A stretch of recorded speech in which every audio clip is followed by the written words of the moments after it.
kittens, this is Sugar for House of Cyanide.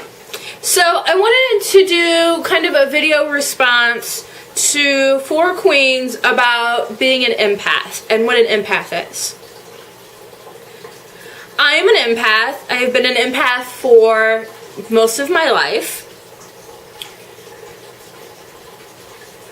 Bear with me, I need to get my thoughts kind of organized. I probably should have did this before I hit record, but here we are. So, my experience of being an empath is that I can walk into a room and I can feel the mood of the room. And depending on whether or not I am shielded well enough, I can get overwhelmed by that feeling of the room. If it's a negative or even if it's a positive feeling, I can become overwhelmed by that feeling. To the point that if I walk into a room where the people in their room, or the majority of the people in the room, are unhappy with me, it's physically very difficult for me to walk into the room because I can feel how unhappy they are with me. Another thing about being an empath is that, again, depending on how well I'm shielded, I can be almost drowning in someone else's emotion. And drowning is the only term I can really use for it. It's this overwhelming, almost suffocating feeling.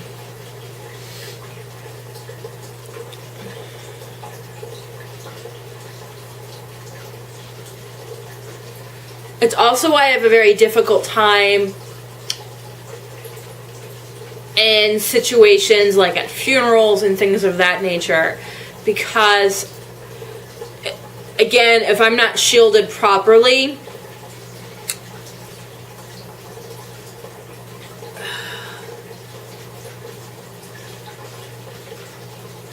I'm just completely overwhelmed by it.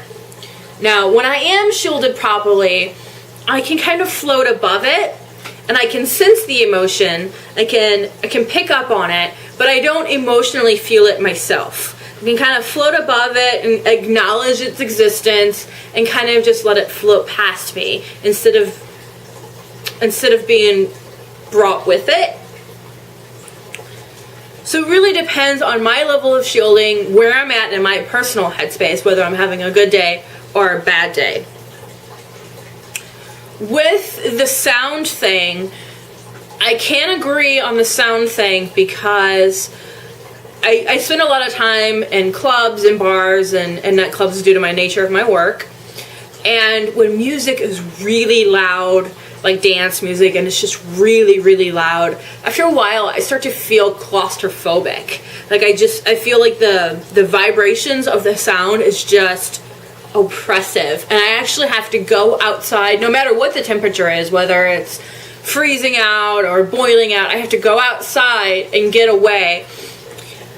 And usually, like if I'm performing, like if I'm working a show or whatever, I don't socialize in the club. I spend a lot of the time in the green room away from all the crowds and all of the people, because it's very hard for me to get into the headspace that I need to be to go on stage if I'm surrounded by a whole bunch of people and the music is blaring and it's like a sensory overload.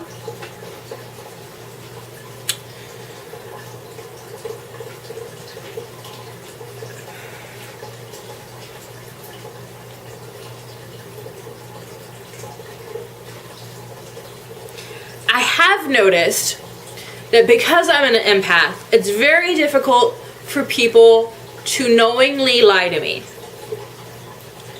And the reason why I use that term, knowingly lie to me, is because if they're lying to themselves, then I can't pick up on it because they feel like they're telling the truth. If it's like a place where they're in denial about what's going on, or they've lied to themselves and they believe that the situation is really going on and it's not really what actually is going on, but it's what they've come to believe is what really is going on, then I can't pick up on the fact that they're lying to me because they believe it's true. However, people cannot knowingly lie to me because I can pick up on the fact, almost like a lie detector, that they are trying to mislead me. This also comes into play is people can't keep secrets from me because I pick up on it, and it's very difficult to surprise me because in order to surprise me, you have to do something that I don't know about, and usually I pick up on it.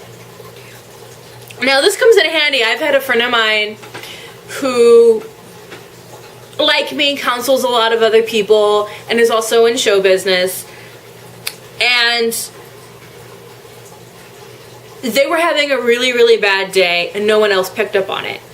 And I could tell something was wrong. So I pulled them aside and I asked them, what's wrong? And they were like, how did you know this? No one else knows. And I'm like, it's me. Come on, I know. And I've thought about this a lot. I've noticed that I can read body language very, very well. And so whether or not this is a psychic ability or an emotional ability, or just the fact that I can read body language so well, I've gone back and forth on this. Although the one thing that I can tell you is that I took a counseling class a long time ago, and in the counseling class it was a lesson on body language, and they showed a video of two people interacting with no sound, and you were supposed to guess kind of what was going on in that situation. And although I could kind of pick up on what was going on, I didn't have the kind of insight as if I was physically interacting with somebody. So I do know that there's some kind of energy exchange that I can pick up on, that through a camera or through internet or what have you, it just doesn't give me the same information as dealing with somebody face to face. So, and I know I'm totally rambling. I'm trying to, I didn't feel like sitting down and writing this all out and figure out what I wanted to say before I decided to do this. So, I'm trying to get my thoughts together in front of the camera. Let's see.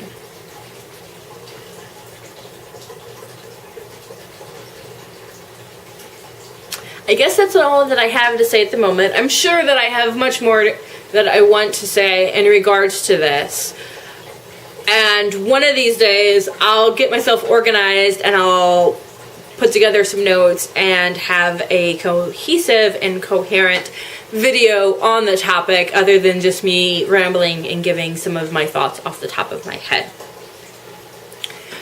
Alrighty, well, thank you very much. I hope you enjoyed this video. Please comment down below, hit like or subscribe, and you can follow me on Twitter, Tumblr, or Facebook at sugarcyanide.com. Thank you very much. Bye-bye.